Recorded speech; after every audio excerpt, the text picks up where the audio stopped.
President Barack Obama wants to rule on the long-pending Keystone XL oil pipeline by the end of his presidency, the White House said on Tuesday, calling a request by the project's Canadian developer to delay a review unusual.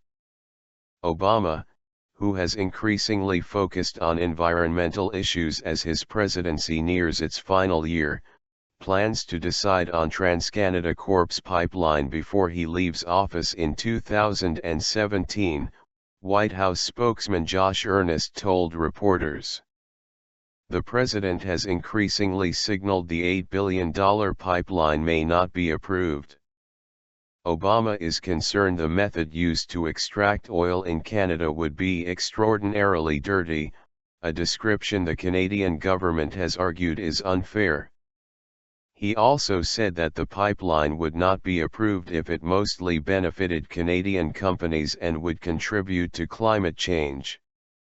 Faced with dimming prospects for approval of the pipeline that would help link Canada's Alberta oil fields to U.S. refineries, the Canadian company on Monday asked the Obama administration to delay its review, signaling that prolonged uncertainty is preferable to rejection of the project.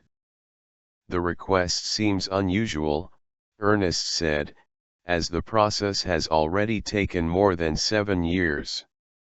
Noting that the presidential election is a year away, Earnest said, "I don't think that that's a good excuse for, basically, spending the next year doing nothing." TransCanada's plea has been widely interpreted as an attempt to avert an impending no from Obama to the nearly 1,200-mile, 2,000 km, cross-border pipeline.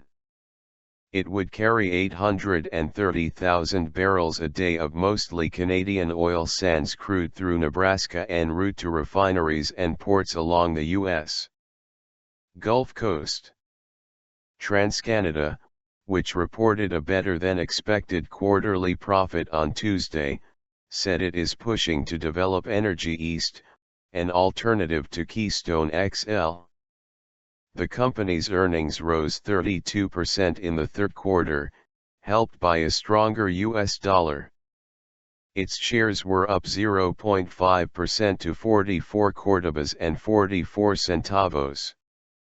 For years Keystone has been the heart of a struggle between environmentalists opposed to oil sands development and defenders of fossil fuels. Environmentalists, an important part of Obama's base, say approving Keystone would breathe life into Canada's oil sands because alternative pipelines are nearly full. All the Democratic presidential hopefuls, including front-runner Hillary Clinton, oppose the project, while most of the Republican presidential candidates support it.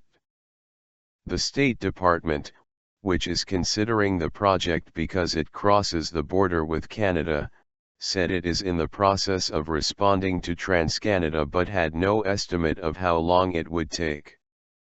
The pipeline has many supporters in the U.S. Congress from oil-producing states, as it would also carry a small amount of domestic oil. But earlier this year Obama vetoed a bill that would have given Congress the power to approve the project. Senator John Hoeven, a Republican from oil-producing North Dakota and a Keystone supporter, said he had meetings with TransCanada about its plans to request a delay. He said the strategy was practical for the government of Canada's new Prime Minister Justin Trudeau, also a Keystone supporter. "My opinion is the new government coming in is looking at this as a pragmatic way of handling it," Hoeven said.